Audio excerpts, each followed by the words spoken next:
So this is a reconstruction of the 1843 counting house. This is kind of the nerve center of Fort Vancouver, where the clerks actually kept track of all the records of the transactions of the Hudson's Bay Company. And we know that historically the original building was painted.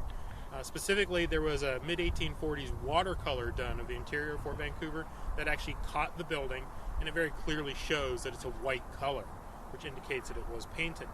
So the vibrant paint scheme that we see in here on the interior of the counting house, it's based upon archaeological samples, and we actually have some of those samples represented on this exhibit panel. So these were taken from bits of brick and wood recovered archaeologically from the site.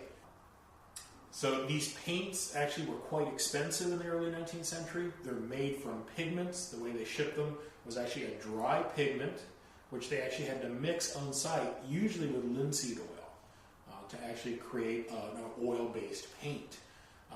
This building and the Chief Factor's house next door were probably two of the first painted structures in the Pacific Northwest.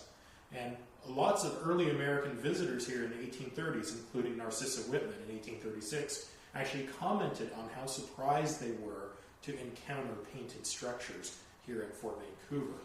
Because this really was a true wilderness in the 1830s that very few Euro-Americans had ever entered or encountered, and to actually have large painted structures was actually quite a surprise to a lot of those